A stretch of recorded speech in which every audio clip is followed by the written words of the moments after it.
அந்த black box வந்து விமானத்துல எங்க இருக்கும்? இதுல கிடைக்கக்கூடிய விஷயங்கள் என்ன சார்? இந்த பிளாக் பாக்ஸ்ங்கிறது கருப்பு, பேரு கருப்பு பெட்டி. ஆனா கருப்பு கிடையாது. அது வந்து ஆரஞ்சு. என்ன காரணம் அப்படின்னா, அது எங்கேயாவது கிடைக்கும்போது அது நம்ம கண்ணுக்கு விசிபிளா தெரியணுங்கிறதுக்காக வச்சிருக்காங்க. அதுவும் இல்லாத இந்த பிளாக் பாக்ஸ் வந்து எங்க இருக்கும் அப்படின்னா, டெயில்ல. அதாவது அதுதான் வந்து இம்பாக்ட் கொஞ்சம் கம்மியா இருக்கும் அப்படின்னு கருதுறதுனால, டெயில்ல இருக்கும். 2 பாக்ஸ் இருக்கு. ஒண்ணு வந்து சிவிஆர்ன்னு சொல்றது. Cockpit voice recorder. அது nothing. Last 2 hours of pilots conversation மட்டும் தான். பேசுறது மட்டும் ரெக்கார்ட் ஆகும். Like tape recorder. இன்னொன்னு வந்து எஃப்டிஆர்னு சொல்லக்கூடியது. அது வந்து ஃபிளைட் டேட்டா ரெக்கார்டர். அது 25 லாஸ்ட் 25 அந்த ஆக்சிடென்ட்க்கு முன்னாடி 25 மணி நேரம் அந்த ஃபிளைட்ல என்ன இன்புட்ஸ் போட்டாங்களோ, அதாவது ஹைட் அதிகப்படுத்துனாங்க, குறைச்சாங்க, என்ன ஹைட்ல வந்தது, எவ்வளவு ஸ்பீட்ல வந்தது, எல்லா டேட்டாவும் அதுக்குள்ள இருக்கும். இது 2 அடிப்படை. இந்த 2 வச்சு தான் அந்த ரீகன்ஸ்ட்ரக்ட் பண்ணுவாங்க. அந்த ஆக்சிடென்ட் எப்படி நடந்திருக்கும்னு. எல்லா ஆக்சிடென்ட்டுமே கண்டுபிடிக்கிறதுக்கு முக்கியமான காரணம் என்னன்னா, இத கண்டுபிடிச்சு அதே தவற இன்னொரு தடவ செய்யக்கூடாது அப்படின்னு. இந்த பிளாக் பாக்ஸ்ங்கிறது வந்து எப்படி உருவாச்சுன்னு சொல்றேன். 1930கள்ல ஒரு தடவ ஒரு ஆஸ்திரேலியன் ஒருத்தர் இறந்துட்டாரு ஒரு ஏர் கிராஷ்ல. அவங்க சன் பேரு ஐ திங்க் டேவிட் வார்னர்ன்னு நினைக்கிறேன்.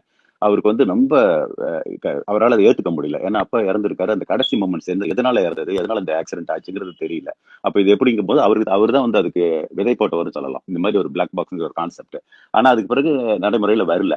1950கள்ல பாத்தீங்கன்னா 52ல முதல்ல ஜெட், அதாவது இந்த ப்ரெஷரைஸ்டு ஜெட் கமர்ஷியல் பிளைன் வந்தது. அது பேர் காமெட்னு சொல்லிட்டு பிஓஏசிங்கிற ஒரு ஆர்கனைசேஷன், அதாவது பிரிட்டிஷ் ஓவர்சீஸ் ஏர்வேஸ் கார்பரேஷன்.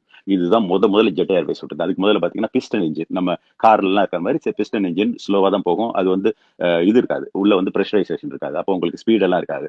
அது கொண்டு வந்தாங்க. கொண்டு வரும்போது என்ன ஆச்சுன்னா, முதல் வருஷம் நல்லா தான் போயிட்டு இருந்தது. அதுக்கு பிறகு 12 மாசத்துல 3 பிளைட் மிட் ஏர்ல 2 உடைஞ்சிருச்சு.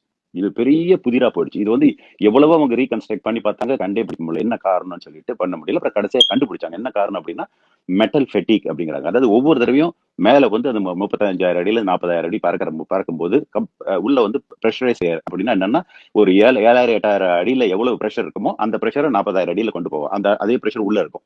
அப்போ உள்ள வந்து ப்ரெஷர் அதிகமா, வெளியே லோ ப்ரெஷர் இருக்கும். அப்போ வந்து ஒவ்வொரு தடவையும் அந்த மெட்டல் எக்ஸ்பேண்ட் பண்ணி பண்ணி ஒரு ஃபியூ இன்ச்சஸ் ஏர்பிளேன் எக்ஸ்பாண்ட் ஆகும், அப்புறம் சுருங்கும். இப்படியே விரிஞ்சு விரிஞ்சு சுருங்கும் போது அந்த மெட்டல்ல வந்து வீக்னஸ் உண்டாயி அந்த பிளேன் வந்து 2 உடைஞ்சிருச்சு. இந்த மாதிரி ஒரு ஒரு கமர்ஷியல் ஜெட் ஃபிளைட் வந்து ஆரிஜின். அப்போ வந்து என்ன ஆயிடுச்சுன்னா, அந்த ஃபிளைட்டை கம்ப்ளீட்டா எவ்வளவு மாடிஃபை பண்ணாங்க. அதுக்கு பிறகுதான் போயிங் அண்ட் ஏர்பஸ் எல்லாம் உண்டாச்சு.